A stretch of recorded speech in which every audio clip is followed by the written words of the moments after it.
Hello everyone, FPL Raptor here and welcome back to another video on the Fantasy Football Fix YouTube channel. In today's video, I'll be going through my top transfer targets ahead of both blank and double game week 33. And I've also built a quick free hit draft over on the Fantasy Football Fix website as well. If you are enjoying the content here on this channel, please do remember to like, comment and subscribe. But without further ado, let's jump into today's video.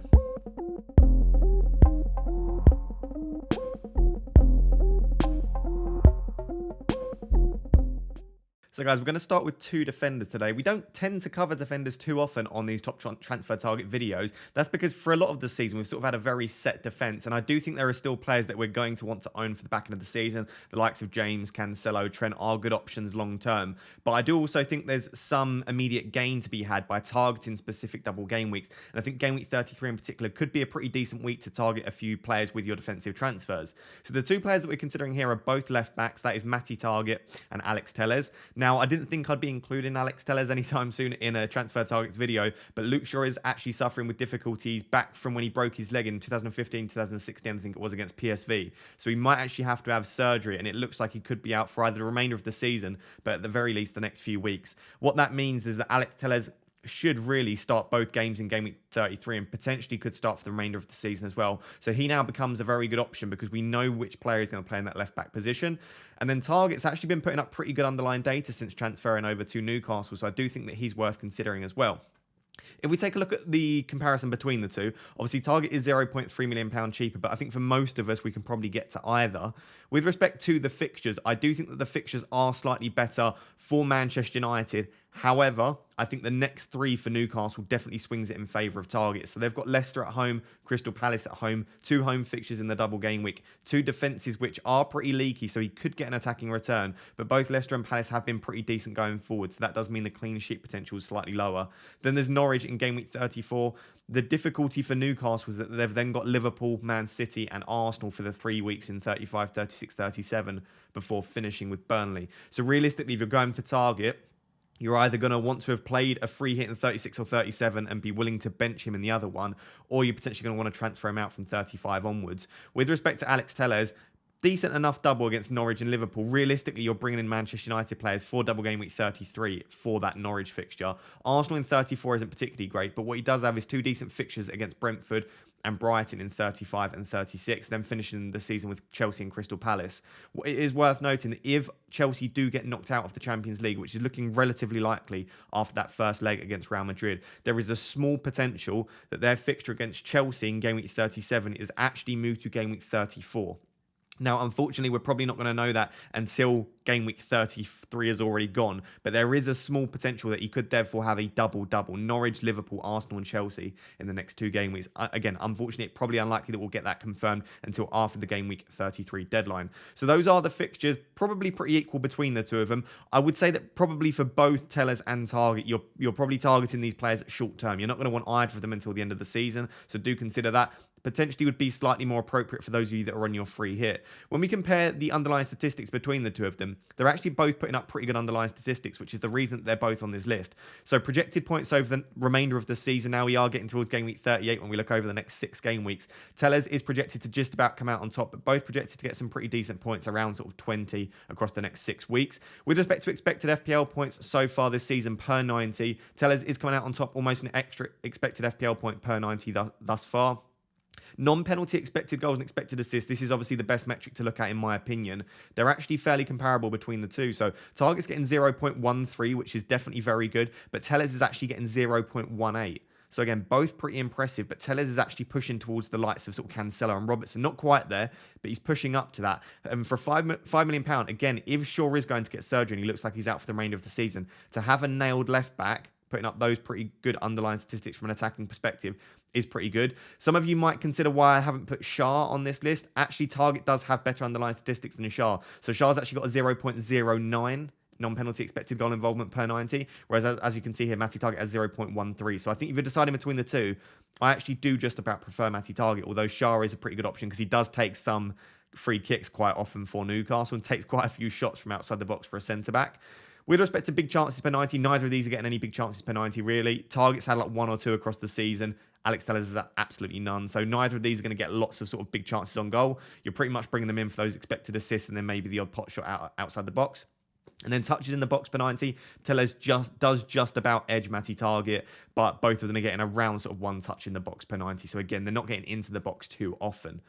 So fairly comparable between the two. From an attacking perspective, I would just about lean towards Tellez. What I would note is that recently Newcastle had a slightly better defence. But I did actually look into this, and it's not as good as you would think. So across the last 6 fixtures for each of them, Newcastle were actually 8th in the Premier League for defensive data, expected goals conceded per 90. Manchester United are 9th. So this sort of narrative that Newcastle have been fantastic defensively and Manchester United have been very poor, the underlying data actually says that both of them have been pretty much mid-table sides from a defensive perspective. However, the next 3 for Newcastle, I would say, are slightly better from a defensive perspective. Leicester, Palace and Norwich, specifically the 2 in Game Week 33 being at home. Whereas for Tellez, one of those against Liverpool, the next one's against Arsenal.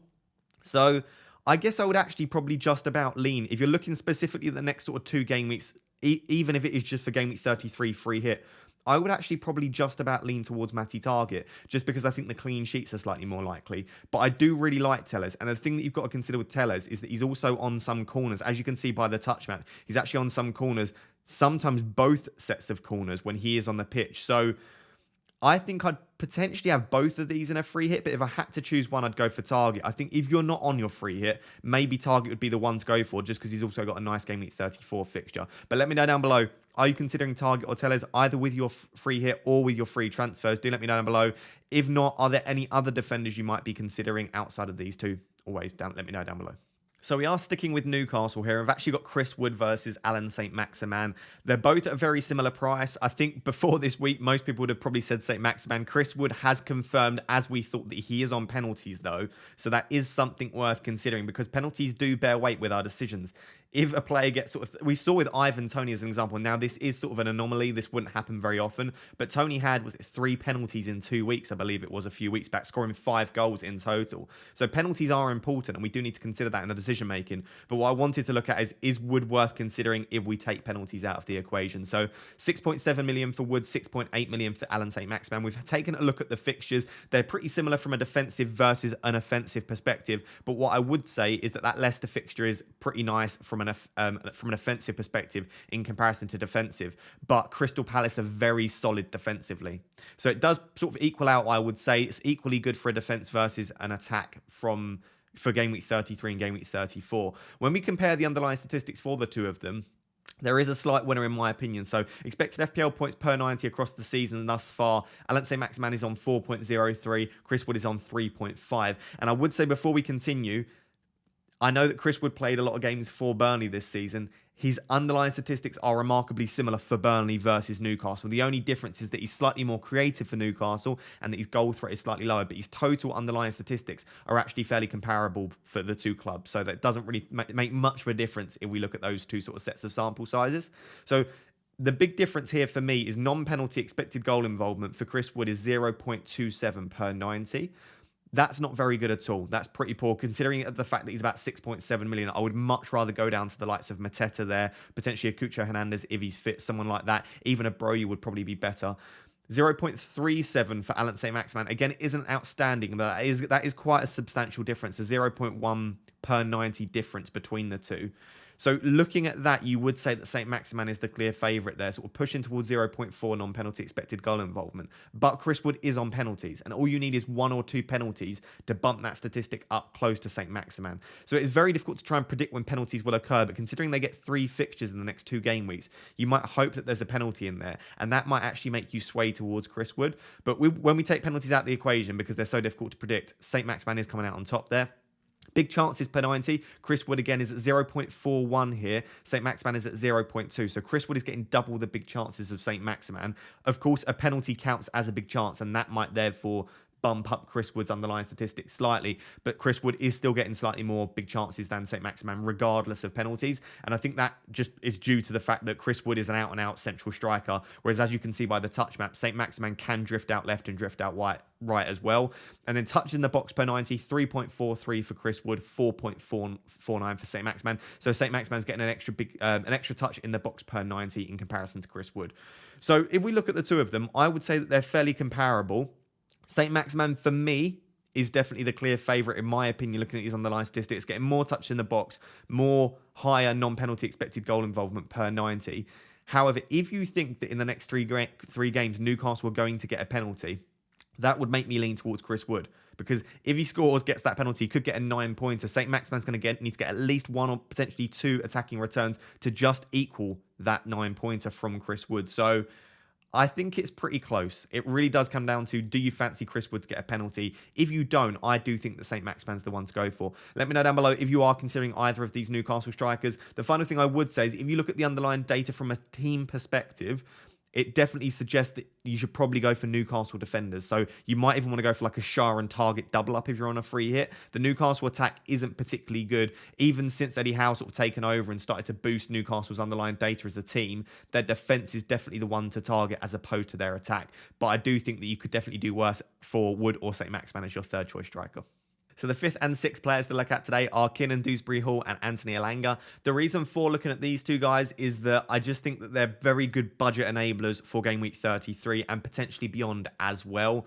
Of course, you don't realistically want to go for someone this cheap, but sometimes when you're putting together the ideal free hit draft, or potentially you want an 8th attacker, again, using your free transfers, you could definitely do worse than these two. I think I would put Gordon into sort of that budget enabler bracket as well, but the issue with Gordon, of course, is that he doesn't have the best fixture, or he only has a single fixture, I should say, in Game Week 33, although that is against Leicester at home, and Leicester have been quite leaky at the back, so you could potentially still go for Anthony Gordon too. So between the two of them, of course, if we're looking at fixtures over the remainder of the season, Dewsbury-Hall is 100% the one to go for. You get 3 double game weeks, 1 in 33, 1 in 36, 1 in 37. Leicester are the only team to double in 33, 36, and 37. As a result, if you've maybe got no chips left, or potentially you've only got like a bench boost left, you don't have any free hits left, I think Dewsbury-Hall is 100% the one to go for. Like I said, just because you're covering those three double game weeks. And outside of that, Villa, Tottenham and Southampton as the other 3 fixtures aren't bad at all. I think Tottenham's probably obviously the trickiest game, but Villa and Southampton are pretty decent fixtures as well. So I do think the Leicester players are definitely worth targeting. The only reason that I haven't even looked at Maddison and Barnes here is because over the last 4 videos, we've looked at them twice already, and I don't want to keep repeating myself. So if you're interested in a comparison between Maddison and Barnes, watch my previous video. But I do think that Leicester players are worth targeting, and as a result, Dewsbury-Hall for 4.4 million could be a decent option. Anthony Elanga, similarly to Tellez, I think you're really targeting the double game week. Norwich and Liverpool looks pretty good. Outside of that, Brentford and Brighton are pretty decent in 35 and 36, but realistically it is for 33. And I think I probably wouldn't want Elanga outside of a free hit personally. The reason that I've put Elanga in is because Elanga doesn't tend to be benched 2 games in a row. He unfortunately doesn't tend to start 2 games in a row either, but he didn't start in game week 32 and against Everton, and Rashford looked really, really poor once again. So I would be relatively confident. I don't want to say too confident because I don't want you to bring him in if he doesn't, but I'd be relatively confident that Elanga starts against Norwich. Whether he starts against Liverpool probably depends on how well he plays against Norwich, and if Rashford comes off the bench again, how Rashford looks. I would expect Elanga to start against Norwich though, and therefore I think that even if he only starts against Norwich and gets maybe 20 or 30 minutes off the bench against Liverpool, I still think he's probably worth bringing in potentially on a free hit if you need a cheap 8th attacker or a 7th attacker potentially. When we compare the underlying statistics between the two, Elanga definitely comes out on top by some distance. So if we look at expected FPL points per 90, Elanga's at 4.62 comparison to KDH's 2.66. Non-penalty expected goal involvement, Elanga's actually at 0.4, which is highly impressive. Dewsbury-Hall's at 0.19, which for 4.4 million, 0.19 is actually still pretty good for Dewsbury-Hall. It's just that Elanga's is significantly better there. Big chances per 90. Elanga's actually getting 0.54, which is highly impressive considering he's not on penalties. 0.54 is very, very good. KDH is actually at 0.07. That's because he plays in that sort of number 8 role, potentially sometimes dropping him to the pivot. He's not a particularly attacking player, but he is playing a lot of minutes for Leicester, and I still think he's worth considering. And then touches in the box per 90. Again, KDH at 1.63, Elanga at 5.29. Now, this would suggest that Elanga's actually well and truly worth the 4.8 million. But what I did want to draw your attention to is Elanga doesn't start every game. And even when he does start, he doesn't tend to see 90 minutes. So what I've done is I've just had a look at adjusting the statistics for 90 minutes. You won't see it on your screen. But if we do it per game, as opposed to per 90 minutes, so basically per game. What that tells us is accounting for substitute appearances and accounting for substitutions. Elanga's non-penalty expected goal involvement actually drops to 0.21. So it drops all the way from 0.4 down to 0.21, whereas KDH's drops from 0.19 to 0.14. So what we're looking at is actually a comparison between 0.14 for KDH and 0.21 for Elanga. Elanga's still coming out on top. So even when you take into account minutes consideration and minutes risk for Elanga, he's probably still worth the extra 0.4 on top of Dewsbury-Hall. And if you also consider the fact that that first fixture I expect him to play is against Norwich, I still think it might be worth going for Elanga if you do want a cheaper striker and a cheaper midfielder, and potentially you don't want the likes of Fernandes, Ronaldo and Tellers already, because there are obviously a few other Manchester United players you might want to. Sancho is another option as well. So I think these are two pretty good budget enablers. Do let me know down below if you're considering either of them. I think if, like me, you do expect Elanga to start against Norwich, he could be a cheeky differential. But like I said, the likes of Tellers, Fernandes and Ronaldo are pretty good options on your free hit anyway. With all of that together then, I'm just going to show you a quick free hit draft of some players that I might consider that we've discussed here, and also some other options as well. So guys, what I've done is I've actually used the assistant manager feature over on fantasyfootballfix.com. So if you've liked any of the features we've used today, you can obviously get all of them over at fantasyfootballfix.com. A lot of them are for free actually, which is incredibly useful. We don't even have to pay for a lot of these, but of course you can upgrade your membership if you want access to absolutely everything. But go sign up for free, see if you like it, and then think about upgrading.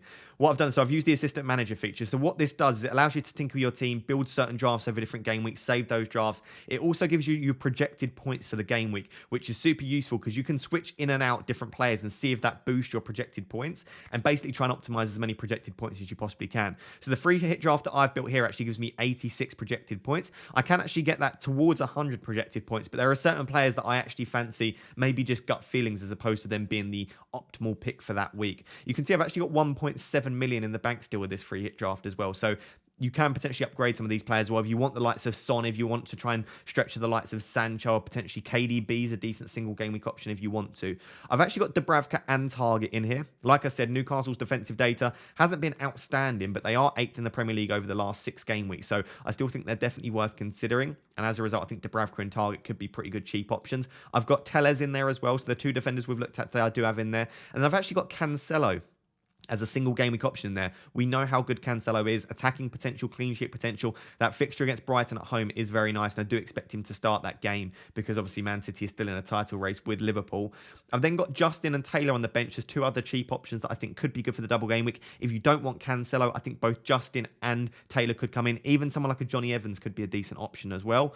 The midfield 4 I think is pretty strong as well. I've got Saka, Fernandes, Maddison and Cornet. I think rather than that, you could potentially, like I said, bring in Elanga. You could go for a Ward-Prowse. You could go for a Harvey Barnes alongside Maddison. You could get Sancho, KDB, Son. There are so many midfielders to choose from, but I've chosen to go for these 4 for different reasons. And then for the front 3, I've got Saint-Maximin, Kane and Ronaldo. So I do have ASM over Wood. I just think it's difficult to predict when penalties will be coming, and as a result, I think I'd rather go with the superior non-penalty expected goal involvement player in Saint-Maximin, but I do think Wood's still a decent option. Outside of that, you could potentially go for the likes of Broja if you wanted to. You could even just go for a 3-5-2, downgrade Saint-Maximin to a cheaper midfielder, then upgrade Dewsbury-Hall to the likes of a Harvey Barnes. You could even stretch for someone like a Sancho or Son if you make a couple of other downgrades as well. So I think a 3-5-2 is definitely viable too. And I've got KDH on the bench, as I said, just as a decent option. I would have gone for Elanga because I think he's the slightly better option, but I've already got Tellez, Fernandes and Ronaldo. And then I've just got Foster on the bench. But if you have some money to upgrade, you could potentially go for someone like a Ramsdale, or a Nick Pope or a De Gea if you wanted to on the bench. So that is my free hit draft. That is along the lines of what I would be going for. At the time for recording, I actually don't know if I want to be going for a free hit for game week 33. I might potentially just use my free transfers. I look at this team and I could get relatively close just using my free transfers. I could probably get within maybe 3 or 4 of these players here. Maybe by taking a -4, I could get even closer. And for me, therefore, as a result, I'm starting to consider maybe not free hitting in 33. Please let me know down below because I'm really interested in finding out. Are you planning on free hitting in 33? And if you are, is this your first free hit or is your only free hit? And if it's your only free hit, how are you planning on navigating game week 36 and 37? I think a lot of people that were maybe considering 33 free hit are starting to think that they might save it 36 and 37 now, but do let me know down below what you're currently planning. So guys, there you have it. Those are my top transfer targets ahead of game week 33, along with the likes of Maddison and Barnes. But like I said, we've covered them so much recently that I wanted to cover 6 slightly different players here. And I've also given you a free hit 33 draft. As I said, let me know down below, who are you targeting this week, your transfers? And are you playing your free hit, or are you just going to use transfers, maybe take a hit in there? I know some people are even considering a bench boost, which is potentially a really nice chip to play this week. If you are enjoying the content here on this channel, please do remember to like, comment, and subscribe. Those 3 things are completely free for you to do, but they massively help support the channel. And if you enjoyed any of the features we've used today, as I said, do head over to fantasyfootballfix.com, sign up for free, and use some of the cool features that we've got available. Until next time, guys, thank you so much for watching. Cheers. Bye-bye.